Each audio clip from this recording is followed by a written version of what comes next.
This is a Sports Catastrophe production. Hey there, Heather, ho there, it's Jeff Cutastrophe, welcome you to another Sports Catastrophe birthday boy.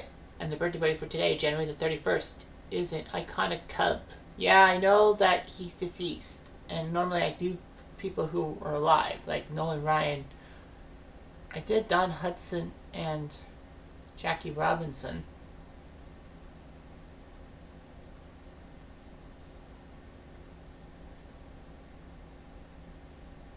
But the fact of the matter is that this guy is a legendary player that needed to be done.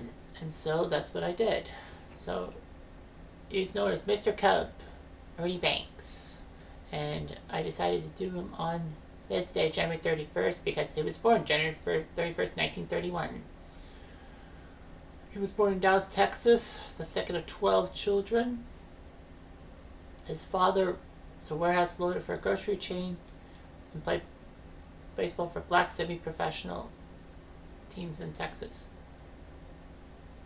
Banks was not much into baseball as a child, but anyway, he had to be motivated with nickels and dimes to play catch. Banks would join a semi-pro baseball team by 1949 at age 18. He would graduate high school, winning in basketball, football, and track. He would do a lot of things. Anyway, he was looking at a scout. He was scouted by someone from the Kansas City Monarchs of the Negro League when they were still around. Banks would be drafted into the U.S. Army and served in Germany during the Korean War. He would be discharged in 1953, going to the Negro Leagues with Kansas City, batting .347. But the Cubs were serviceable and wanted him, so he signed with the Cubs in late 1953, making him the first black player in Chicago history.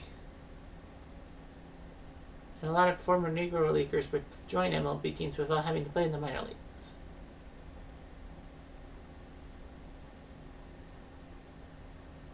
Anyway.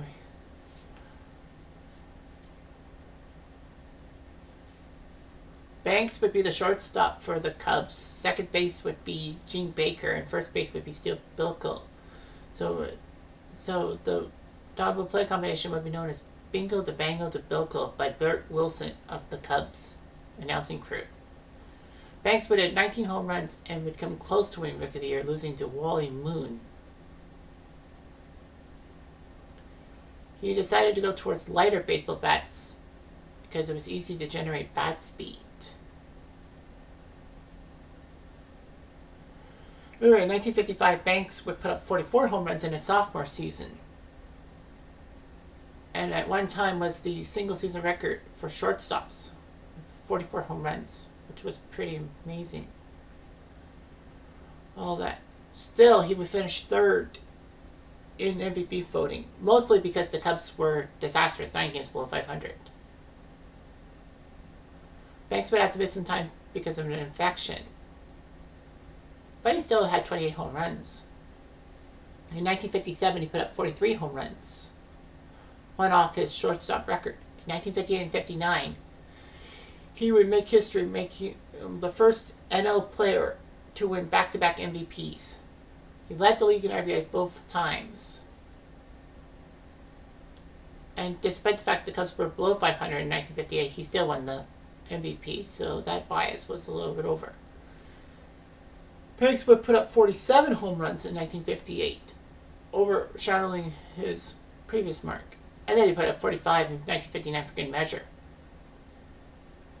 And once again, the Cubs were below 500 and all that. Anyway, in 1960, he would put up 41 home runs to lead the majors, never mind the National League, and put up 117 RBIs. And looked pretty good and all that. There were rumors circulating that Milwaukee was willing to trade 3 pitchers and 3 position players to the Cubs for Banks and put up cash. But the Cubs did not bite. Banks would have knee problems and he had a lot of problems. So they decided to put Jerry Kindle at short and Banks to left field. Well, then the next month he moved to first base and all that.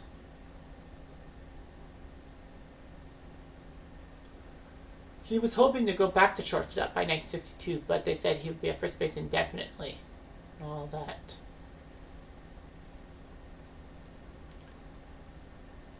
So anyway,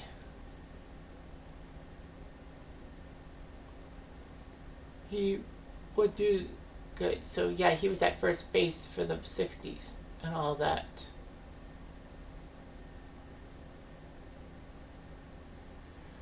So Banks had little problems and all that. But people actually did not like Leo DeRocher when he was manager of the Cubs because he would have an inability to trade or bench the aging Banks. I think he was scared of what the Cub fans would think of all that. DeRocher would be Cubs manager till 1972. So anyway, there was all about things and all that. Banks was threatened with losing his first base job to John Bocabella, but he managed to do it. And 23 home runs, 95 RBIs. So anyway, his final seasons were full of decency. He almost got the Cubs to the 1969 NLCS, but their choke job to the Mets is well documented.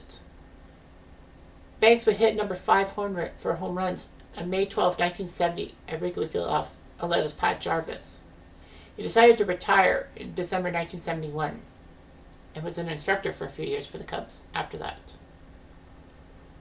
So he would finish with 512 home runs. 277 of them were playing shortstop. People forget that he was a first baseman at the time. Banks still holds Cubs record for games played, over 2,500 of them, at bats, extra base hits, and total bases.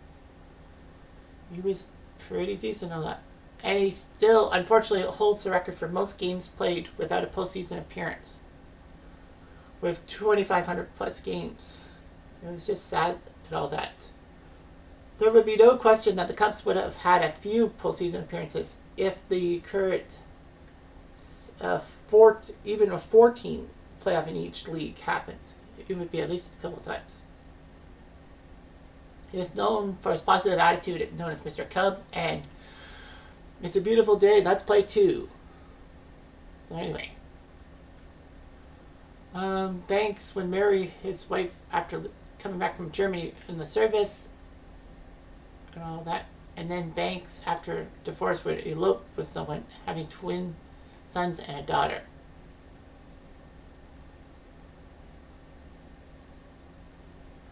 So anyway, Banks would do a lot of things and all that. And, after being divorced from his second wife, she received several valuable items from his playing career and sold them off. However, Banks would remarry in 1984. And fortunately, once again, he got divorced and married his fourth wife. Anyway, Banks actually has a nephew, Bob Johnson, who played for the Texas Rangers in the 80s. Okay. In his first year of eligibility in 1979, Ernie Banks was gotten into the Baseball Hall of Fame. It was just amazing and all of that. The Cubs in 1982 would follow suit by retiring his number 14, making him the first Cub to ever get his number retired. Yeah, it's funny how the Cubs only have 6 numbers retired, and that's it. Banks was a legend in his own right. But on January 23rd, 2015, 8 days before his 84th birthday, he died of a heart attack.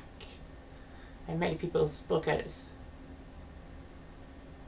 funeral and all that. But Ernie Banks was still a legendary player. And hey, let's play two. Well, I'm not going to do a second sports catastrophe today or on the same one, so whatever. Anyway, I'm Jeff. I'm going to do.